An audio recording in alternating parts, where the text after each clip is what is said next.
just full tilt into that. But Christopher Stock, Inside the U, joins us right now. And Christopher, what's it been like watching them with Mario Cristobal, with NIL, with what happened in basketball, kind of, hit the pedal to the floor on reforming this entire athletic department? Yeah, definitely. And starting with football, that's where all the excitement is. And there's no doubt there was already a lot of excitement with Mario Cristobal taking over, a proven head coach, something we've not seen at Miami in a while. Mark Richt obviously came in, but other than that, they've been going with guys with not a lot of experience, and Cristobal has that, and he's won games there at Oregon, and also when he was at FIU, what he was able to do there being at Alabama. So there was already excitement. He's a former Hurricane, won a couple national titles, a known recruiter, which always gets a fan base excited when you bring that in. And then, like you said, the NIL stuff coming into it, it feels like a lot of guys are in play, combining with a staff that already puts a lot of priorities on recruiting. So it's definitely been exciting, and they got a lot of results with the recruiting class at the end of last year. But now we've seen a lot of transfers come in, and they're just looking to land some big recruits in this upcoming class. So they've got a star in the making, or if not, already considered by some a star in Tyler Van Dyke. How do you see him building off of last year's success and the changes with Cristobal and what that brings? So it's a new offense with Josh Gaddis comes over. So that's the big adjustment that Tyler's going to have to make with that, with a new coordinator. But also the spotlight is clearly on him. Last year he comes into the year as a backup, takes over, and he was putting up numbers, it wasn't just a few games. He did gain attention last year, but it was for a team that, they eventually only won the 7 games. Mm-hmm. It was a team not competing for an ACC title when he got in there. And it was just different. Now you get the whole offseason. Everyone is expecting him to do well, and that's going to be an adjustment. He was on a roll last year, and they lost to a not very good Florida State team. So he's not a perfect player. He's got things to work on, but all the attention on him, things change for players, and we'll see how he can adjust now that he's had this full off season. It's his team, his offense. And another thing to keep in mind, in addition to the offensive coordinator, his top 2 receiving targets have moved on to the NFL. So, he's going to be working with some other guys, and we'll see how those guys develop. But that, there are some adjustments he's going to have to make, or that he is currently making here in the off season to get ready for his second year as a starter. How does the fan base feel about the influx of the transfer, the NIL especially? Kind of seems to fit Miami, doesn't it? I mean, there's a lot of alumni there that, for lack of a better term, like to be seen, like to be known, and now they can do that, right? Yeah, we'll see how all this plays out, but certainly this is a program that has not done a lot of winning over the last 20 years. This is a program with, you mentioned alumni, a lot of proud alums still show up and support the team, and everyone's waiting, and we always hear that term, is Miami back? When are they going to be back? And frankly, over the last 20 years, they've only won 10 games once. So they've got to do winning, and I think everyone is hungry for that, alums and fans and administration, right now, just with the new coaching changes, and they're trying to take advantage of everything and do the best they can to get this winning done and win their first ACC title. So there's a lot, I believe, to replace defensively or look over defensively. Kevin Steele, he's proven, he's got a proven track record as a great defensive mind. What do you think will be the most noticeable differences in the way they play and the way they do things on defense? Well, they were terrible at tackling last year, which, that's football, right? That's a huge part of the game. You can't just overlook that. So they're expecting to be a better tackling team. Charlie Strong, they're coaching linebackers. Obviously, he's been a head coach. It's not just Mario Cristobal. Like you said, Kevin Steele's coming in. Gaddis was the Boyles Award winner.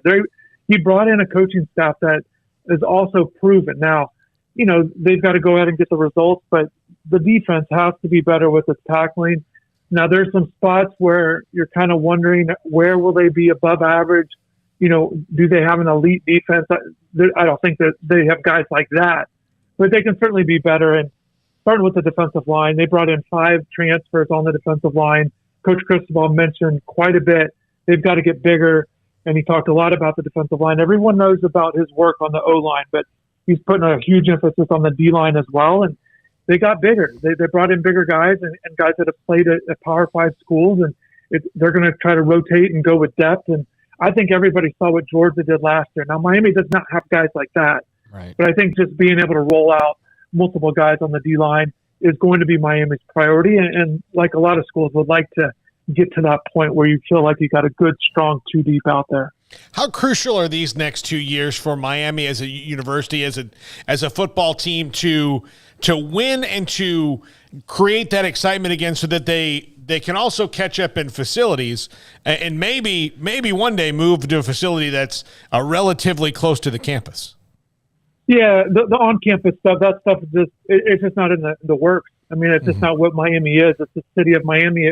It's not a college town. That's not what this is.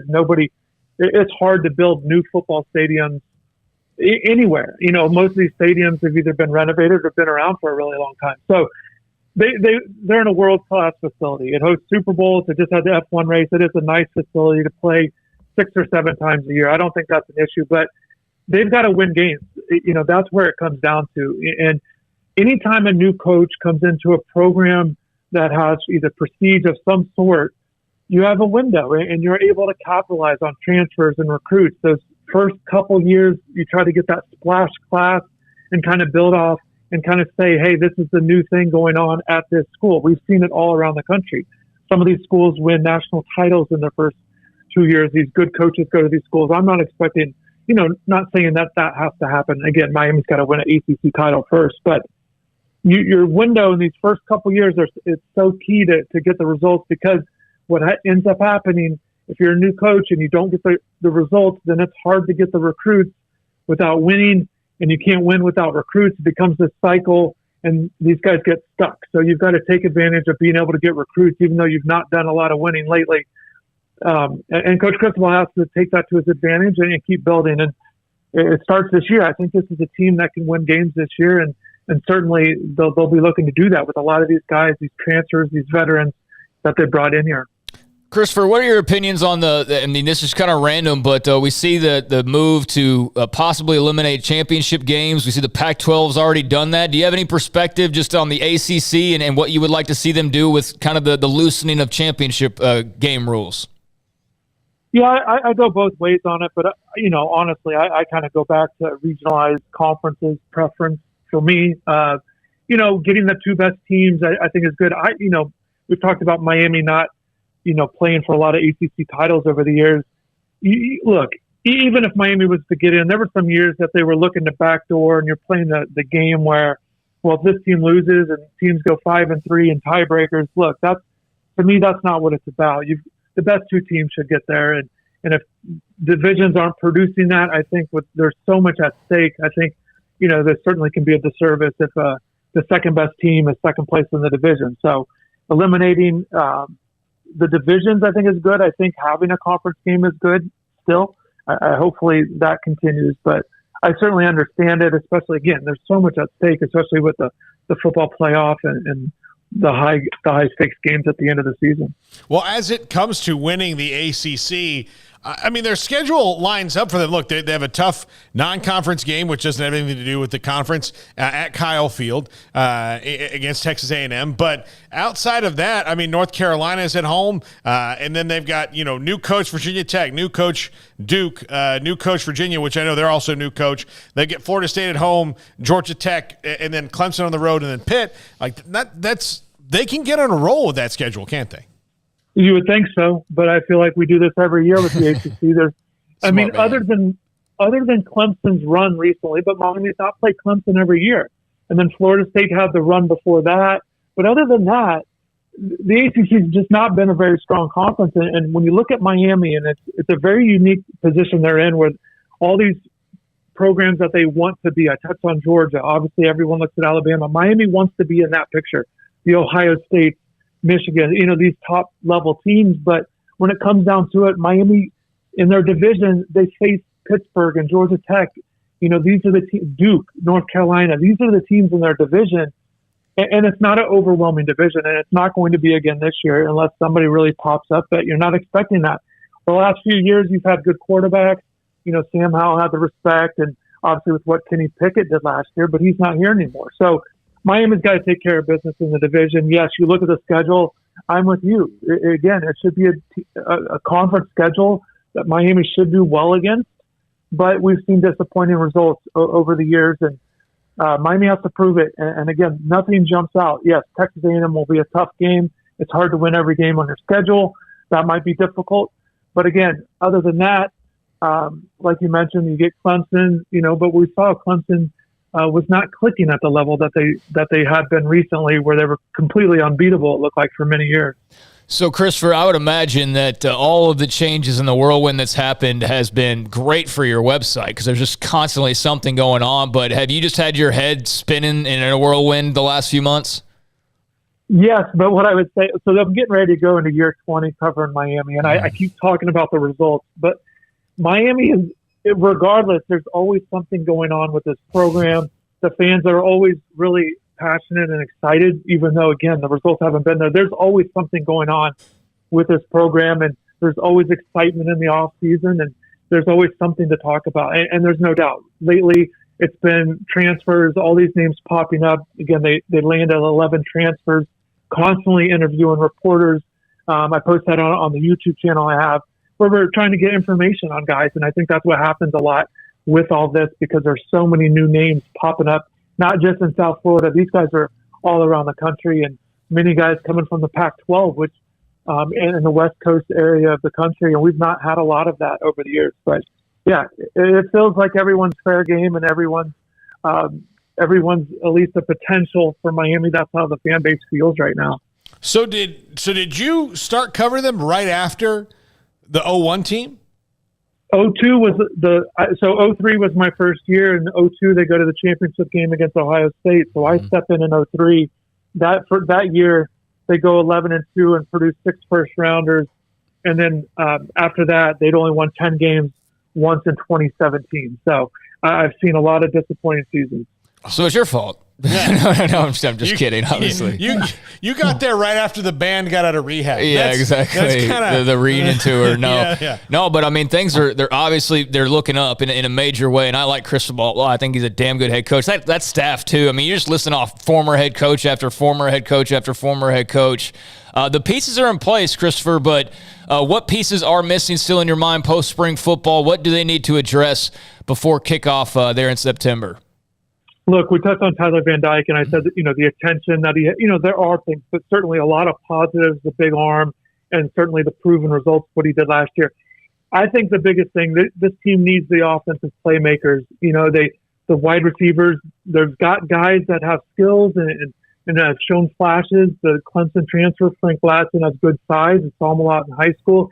He's going to be one of those guys looking to step up. They've got other receivers, running backs. Again, highly regarded recruits. We've seen some flashes, but I think that's where they really need to really elevate where Miami needs to get going and win a lot of games, is these offensive playmakers. And, they have some good signs at tight end as well. So I think that's where I'll be looking forward. And I think that'll be the difference. If they're stuck in the mud in this average kind of grouping with the rest of the conference, and they're not a lot of dynamic players and playmakers there, I think you'll see Miami kind of struggle to win games at a consistent level. And the defense is what it is, but I don't expect it to be a big strength. But they do have a lot of guys that do have experience, so I think that there's enough to work with there. Even though that I'm not expecting it to be elite by any means, but offensive playmakers, I think that's the big thing. If and when the ACC does go to that 3-5-5 scheduling model that they've talked about, obviously if Miami and Florida State will be tied together as two of those three, who do you think the third one would be in that pod there? Yeah, sorry, you said Florida State and which school? In Miami would be tied together. Maybe North Carolina's been in the division. Miami and Virginia Tech, they go back to the Big East. Maybe one of those two schools. Yeah, I don't. It's going to be interesting how that stuff works out. But one of the things too with the ACC is kind of maybe other conferences are able to kind of rotate things around in terms of who the powers might be. One of the things with the ACC kind of just went through with the Coastal Division. They had 7 straight winners, 7 different winners over 7 years to represent the Coastal Division ACC title, which was certainly rare. but that just kind of shows you the parity, or none of these teams can really get it going in terms of year after year success. So, yeah, maybe one of those two schools would fit in there. Christopher Stock, Inside the U. Christopher, thanks so much for joining us. We'll talk to you again soon. Yep, thanks for having me, guys. See you. There you go. Christopher Stock, Inside the U, with us here on Sickle 365 Radio, 365 Sports. Yeah, I wonder who the other two teams would be, like, you know, the 3-5-5 that you play all. It's like, who would that be for them? You know, who would that be? Like, I know Florida State would probably get Clemson and Miami and somebody else, but I don't know Miami who their other two would be. You know, because they're also new to the league, essentially. Yeah, I mean, Florida State for sure. Beyond that, I have no idea. I mean, all these pods and everything that everybody's talking about, like I've said, you know, I enjoy the conversation around it, but as far as having like my own, like this is the way that it should be, I really don't know. But I'm fascinated by just how much has shifted and changed, and you know, here